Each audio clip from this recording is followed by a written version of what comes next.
Fault Lines. Welcome back to Fault Lines on Radio Sputnik. My name is Jamarl Thomas. I'm joined with my invisible co-host. He's not necessarily here. Shane is not necessarily feeling all that well today, so you're not going to see Shane there. However, I'm here, and hopefully I am sufficient for your needs in this moment. We are joined with one of my favorite guests, actually. And I know I said that a lot, because a lot of the people we bring on, whether they're on the left, right, somewhere in between, somewhere off the spectrum, whatever we talk, usually they're people who I like to talk to. So, but Steve Grumbine is a political, economic, and social justice activist and founder of Real Progress and Real Progress in Action, a 501c3, 501c4, respectively, dedicated to education and advocacy for modern monetary theory, and host of The Untouchables. Steve, what's going on, man? Thank you for joining me. So much for having me on. I got the Kim Carnes voice. I've got a little bit of a frog, so your audience it's okay. We can hear you with my sexiness. Yeah, it's the sexy morning voice. That's what that is. It's like the bedtime voice. You're gonna hear Steve's bedtime voice the whole time through. No, it's okay. It's okay. We can make this work. No, man, you doing okay? Everything good? Yeah, I interestingly enough, I got the double jab from Pfizer. Did you? And then out of the blue the other day, I started feeling this like bug. So I actually went and got tested to see if I'm going to be one of those breakthrough guys. I've had COVID twice now. Have you? And once put me in the hospital. So I don't feel sick like that, but I didn't expect it to hit me like the other ones, because I am, I did get the vaccine. So wow, we'll see what happens, man. But either way, it feels like RSV or some sort of frog. So no worries. So I've had Pfizer BioNTech. I've had that one. What's that? I had Pfizer BioNTech. Before we could come back to the office, we had to get our vaccine, so I had the RNA one. I had no issues from it. I didn't even, no feeling from it outside of just the pain in the arm for a day, or the numbness for a day or so. I've been, at this point, across the world, got back. They weren't necessarily wearing them like talked about in Switzerland. You go into a store, yes. Everywhere else, no. And so, look, it's, there are some people who are to break through, right? But apparently, the people who are dying are those unvaccinated. Like when you're looking at the stats on that stuff, it's like the people who got the vaccinations, for the most part, are not dropping dead. So that's right. On that part, that's positive. But now I wanted to bring you on. You were making the point, you said there was a fight, a state by state Medicare for all fight. And you sent me the thing about the Untouchables, the new season, or the Untouchables. So let's talk about both. Which one you want to go to first? The fight. Well, why don't we start with state by state? Okay, let's go state by state. Easy one. Now, personally, I don't think states should be trying to do Medicare for all. I think it's ridiculous for states to try to do Medicare for all. Now, am I wrong on that, or am I right on that? And because there's probably 3 or 4, maybe 5 states that have an economy that is uniquely capable of absorbing larger than average ebbs and flows. Like California might be one of them. Okay. But if you're in any way, shape, or form not myopic about Medicare for all, and you realize we've got a climate crisis coming too, you start thinking about how you're going to fund, say, the Arctic's burning up. Oregon, Portland's hottest it's ever been. So we've got some real things going on right here, right now. And you start thinking, what happens if a major health issue came up like a pandemic, and a state is trying to run some state-based program? Right. Well, they flat out are going to beg the federal government to save them, because they're not going to be able to do this. Now, unfortunately, you know how this goes. I've been doing this for a long time, and our movement tends to be angry, reactionary, when you tell them, hey, that isn't going to work. Like, how the hell could you possibly know that? And it's like, well, it's kind of basics, man. It's like you can see the ebbs and flows. You can see the two sides of the ledger, and you understand that states like you and I cannot create their own currency. Correct. So if you have a health issue that sweeps your state, or we have a pandemic, or there's shortages in the supply of any given type of thing, or worse, this is the real big one for me. Let's say you didn't plan for more doctors and nurses in your state, and now all of a sudden you create Medicare for all, and you've got healthcare migration into your state, and you don't have the real resources to support that.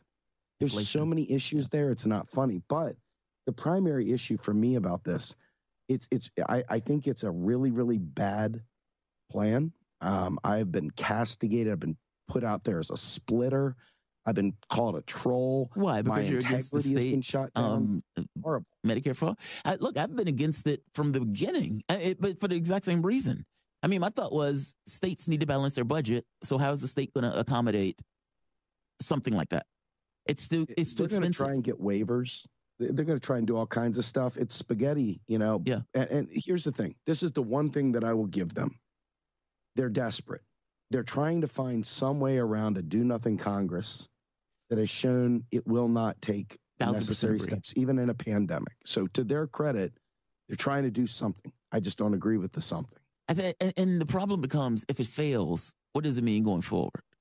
Like, it's not, exactly. It's not a situation where it's like, okay, dude, I'm trying to stop you from that. It's not that. It's more so, is that even possible to do? At least under the guidelines that you're trying to do it. Even though I get it, right? And if they can come up with a model for it, fair enough. I mean, Romney came up with a model for it in what was it, Maine or whatever he came from. But I mean, I don't know. I've been somewhat against it, even for California. California has a weird budget, especially in regards to how they do education and the way they tethered financing and everything else. Even they would have a hard time doing something like that. And it's like the 5th largest economy. It's like if your budget is finite, very specific, right? You have to balance those two things. Okay, how much revenue do you have in? How much do you have going out? And like you said, the state was going to, at some point, have to petition the federal government for it because the state is not going to be able to afford it. That's right. That's right. And, you know, let me ask you, because I know you and I know your heart. You and I are both pro Medicare for all, are we not? 1,000%. We are both 100% for healthcare as a right. We would go as far as we could with that. I know we would. You know what I mean? So why would we be cast as negative Nancys and splitters for taking a position that's economically literate? And the worst part about this, and this might be the grossest thing, you know, when, you know, somebody's trying to get somebody to prescribe them Oxycontin, they go out there and go to one doctor. A doctor says, you know what, man, I see what you're doing. You ain't getting no Oxy. Right. And they go say, all right, well, I'm going to go to the next doctor. Next doctor says, no Oxy. They finally find some chop shop that gives them Oxy, and they're like, you're my doctor, right? This is what these folks are doing with economists, you know, right, and so sadly, the integrity of their mission, I give them an A+ for heart. I give them an F- for acting just like David Brock trolls and how they attack anyone that states not the right way to go. Well, yeah, reality doesn't care about their ideology. And no, exactly. I totally understand what they want, and I agree with their wants. Catch this, how do you do it? And I think the problem becomes, on some level, okay, is there a middle ground between those things? Meaning, yes, the federal government is not doing its job. Okay, so that boils it down to the states. Okay, how does the state get XYZ accomplished? It becomes that. And I don't need to be ideological about that from the standpoint of the state. Let me tell you what I think is really cool. If you look across the country, you realize, I say cool, it's almost facetious. But you look across the country and you see these places that have one hospital within a 200-mile radius. Yeah. They don't have the clinics. They don't have the service portals. They don't have anywhere near enough doctors, nurses, you name it, right? And so if I were trying to advise them, and they don't care what I think, by the way, but if I were to try to advise them, I would tell them, like Professor Fadl Kaboub says, build out those clinics, build out those local clinics, get your doctors in there, start recruiting this stuff, start building out that infrastructure so that when they try to pass Medicare for all, if you advance it at the national level, you've got the infrastructure to support it. Yeah. But it doesn't just happen. You have to plan for this so that you have the real resources in place to pull that off. And you know, like I said, maybe a couple states could do it tenuously under blue sky conditions, but try that in Alabama. Try that in Florida. Try that in Idaho or Iowa. And it's not happening. And so this whole idea of state by state is, in my opinion, very misleading and in many ways national healthcare hampering idea. It's stealing resources from a larger initiative that really should be where the focus is. And that's my take. Well, it's like, how do you do this in West Virginia? West Virginia is like the third poorest or something like that. Mm-hmm. And it's like, if the budget is not there for it, how do you do it? I mean, and that means basically the poor states are going to be at worse ends because they're not going to be able to afford it. Yeah, it just, look, same thing with climate, right? The United States is 5% of the globe. And so any initiative on climate is by definition going to be insufficient just because we're 5% of the globe. And yes, we put out a lot of it. That's true. But there are other countries, and those countries are going to want to grow just like we did.